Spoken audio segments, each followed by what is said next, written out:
जय श्री कृष्णा। राधे राधे। दर्शकों, चार खास राशियों के जीवन में अब विवाह के मजबूत योग बनने शुरू हो चुके हैं, क्योंकि मंगल का गोचर अब मीन राशि में चल रहा है और इसकी ऊर्जा धीरे धीरे असर दिखा रही है। 2 अप्रैल 2026 की दोपहर से मंगल ने मीन राशि में प्रवेश कर लिया है और 11 अप्रैल 2026 तक यहीं स्थित रहकर कई जातकों के जीवन में बड़े परिवर्तन लाने वाले हैं।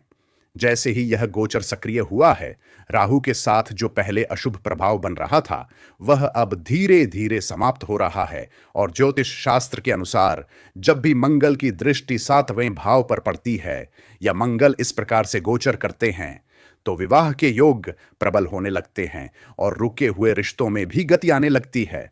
अब बात करें उन भाग्यशाली राशियों की जिनके लिए यह समय विशेष रूप से शुभ संकेत दे रहा है।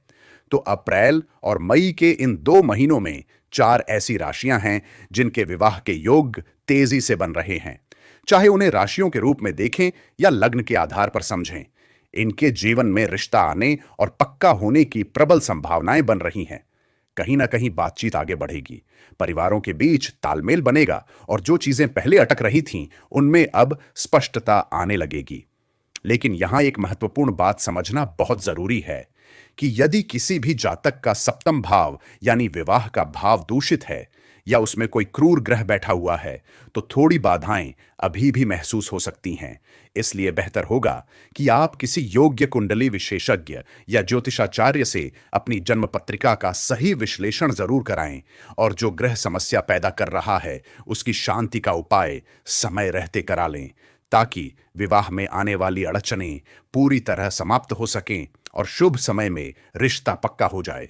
दर्शकों, कई बार ऐसा होता है कि विवाह के योग बनते तो हैं, लेकिन 7वां भाव पीड़ित होने के कारण रिश्ते आते हैं, बातचीत भी होती है, लेकिन अंतिम निर्णय तक बात नहीं पहुंच पाती। या फिर तय होने के बाद भी किसी कारण से रिश्ता टूट जाता है और यही स्थिति बार बार बनने लगती है, जिससे लोग परेशान हो जाते हैं। इसलिए जरूरी है कि समय रहते सही उपाय किया जाए, ताकि बनते हुए योग व्यर्थ न जाएं और विवाह का शुभ कार्य बिना किसी रुकावट के पूर्ण हो सके। यदि आप चाहते हैं कि आपके बेटे या बेटी का विवाह अच्छे और शुभ मुहूर्त में तय हो, तो कुंडली का गहराई से विश्लेषण जरूर कराएं और ग्रहों को संतुलित करने के उपाय अपनाएं। क्योंकि जब ग्रह अनुकूल होते हैं, तो परिस्थितियां अपने आप साथ देने लगती हैं और सही समय पर सही रिश्ता जीवन में प्रवेश करता है। अब आगे हम राशि अनुसार विस्तार से समझेंगे कि ये 4 भाग्यशाली राशियां कौन सी हैं। लेकिन उससे पहले एक छोटा सा निवेदन है कि यदि आप चैनल पर नए हैं तो इसे सब्सक्राइब जरूर करें और बेल आइकन दबाएं, ताकि आने वाले हर महत्वपूर्ण वीडियो की जानकारी आपको तुरंत मिल सके और आप ऐसी ही सटीक और शास्त्र आधारित जानकारी का लाभ लेते रहे। इस जानकारी को ज्यादा से ज्यादा लोगों तक जरूर पहुंचाएं, ताकि आपके अपने भी इसका लाभ उठा सकें और इस शुभ कार्य में आप भी सहभागी बनें। और अंत में कमेंट में हर हर महादेव जरूर लिखें, क्योंकि जब भी आप पूरे विश्वास से हर हर महादेव का उच्चारण करते हैं, तो आपके भीतर शिव तत्व जागृत होता है, भगवान शिव की विशेष कृपा प्राप्त होती है और धीरे धीरे आपके जीवन के रुके हुए कार्य भी गति पकड़ने लगते हैं। तो पूरे श्रद्धा भाव से बोलिए, हर हर महादेव। आइए अब विस्तार से समझते हैं कि 2 अप्रैल से शुरू हुए मंगल के इस गोचर का प्रभाव किन 4 भाग्यशाली राशियों पर सबसे ज्यादा देखने को मिल रहा है और किनके जीवन में विवाह के प्रबल योग बनते नजर आ रहे हैं। क्योंकि मंगल अब मीन राशि में सक्रिय रूप से गोचर कर रहे हैं और इसका असर धीरे धीरे स्पष्ट रूप से दिखाई देने लगा है। तो चलिए शुरुआत करते हैं पहली राशि से, जो है मेष राशि। मेष राशि वालों के लिए मंगल का यह गोचर 12वें भाव में हो रहा है, जो खर्च, विदेश यात्रा और आंतरिक बदलाव का भाव माना जाता है। लेकिन खास बात यह है कि यहां बैठकर मंगल अपनी 8वीं दृष्टि से सीधे सप्तम भाव यानी विवाह भाव को देख रहे हैं और जैसे ही सप्तम भाव पर मंगल की दृष्टि पड़ती है, तो विवाह के योग बनने लगते हैं, रुके हुए रिश्तों में गति आती है और अचानक से कहीं से अच्छा प्रस्ताव भी आ सकता है। बातचीत आगे बढ़ेगी और सही समय आने पर रिश्ता पक्का होने के पूरे संकेत मिल रहे हैं। अब बात करते हैं दूसरी राशि की, जो है कन्या राशि। कन्या राशि वालों के लिए यह गोचर बेहद खास बन चुका है, क्योंकि मंगल सीधे इनके सप्तम भाव में गोचर कर रहे हैं और सप्तम भाव स्वयं विवाह, जीवन साथी और साझेदारी का भाव होता है। इसलिए यहां मंगल का आना विवाह के योगों को और अधिक मजबूत बना रहा है।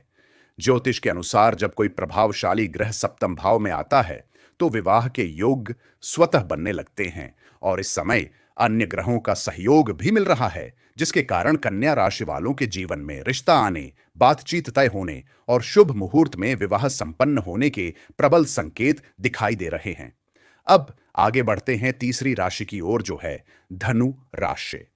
धनु राशि वालों के लिए मंगल का यह गोचर चतुर्थ भाव में हो रहा है, लेकिन यहां से मंगल की सीधी दृष्टि सप्तम भाव पर पड़ रही है और यही सबसे महत्वपूर्ण बात है, क्योंकि जैसे ही मंगल विवाह भाव को देखता है तो वहां विवाह के योग सक्रिय हो जाते हैं। अचानक से रिश्तों की बात शुरू हो सकती है, परिवार की सहमति मिल सकती है और जो प्रयास पहले सफल नहीं हो रहे थे, अब वही प्रयास सफल होते नजर आएंगे। 2 अप्रैल से लेकर लगभग 1.5 महीने का यह समय धनु राशि वालों के लिए काफी महत्वपूर्ण है और यदि इस दौरान सही दिशा में प्रयास किए जाएं तो रिश्ता पक्का होने की पूरी संभावना बन रही है। अब बात करते हैं चौथी और सबसे महत्वपूर्ण राशि की, जो है मीन राशि। मीन राशि में ही मंगल का यह गोचर वर्तमान में चल रहा है और जब कोई ग्रह लग्न भाव में आता है तो उसका प्रभाव पूरे जीवन पर पड़ता है। यहां मंगल लग्न में बैठकर सप्तम भाव को देख रहे हैं, जिससे विवाह के योग और अधिक मजबूत हो जाते हैं। चाहे इसे राशि के रूप में देखें या लग्न के रूप में, दोनों ही स्थिति में मीन राशि वालों के लिए विवाह के संकेत स्पष्ट रूप से बन रहे हैं। खासकर जो लोग प्रेम संबंध में हैं, उनके लिए यह समय और भी ज्यादा अनुकूल है, क्योंकि लव मैरिज के योग भी मजबूत हो रहे हैं। मीन राशि वालों का अचानक से रिश्ते की बात आगे बढ़ सकती है, परिवार की सहमति मिल सकती है और आने वाले शुभ मुहूर्त में विवाह पक्का होने के पूरे संकेत दिखाई दे रहे हैं। तो साथियों, आज हमने उन 4 राशियों के बारे में जाना जिन पर मंगल के इस गोचर का विशेष प्रभाव पड़ रहा है और जिनके जीवन में विवाह के मजबूत योग बनते नजर आ रहे हैं, चाहे वह राशि के आधार पर हो या लग्न के आधार पर। लेकिन यहां एक जरूरी बात का ध्यान रखना बेहद आवश्यक है कि आपका सप्तम भाव पीड़ित नहीं होना चाहिए। यदि उसमें किसी प्रकार की ग्रह बाधा है तो पहले उसका समाधान करना जरूरी है। इसके लिए आप किसी अनुभवी ज्योतिषाचार्य से अपनी कुंडली का सही विश्लेषण जरूर कराएं और जो ग्रह समस्या पैदा कर रहा है उसकी शांति का उपाय कराएं, ताकि बनते हुए योग बिना किसी रुकावट के पूर्ण हो सके और सही समय पर विवाह संपन्न हो सके। यदि आपको यह जानकारी उपयोगी लगी हो तो वीडियो को लाइक करें, अपने दोस्तों और रिश्तेदारों के साथ शेयर करें और चैनल को सब्सक्राइब जरूर करें, ताकि आपको आगे भी ऐसी ही सटीक और ज्ञानवर्धक जानकारी मिलती रहे।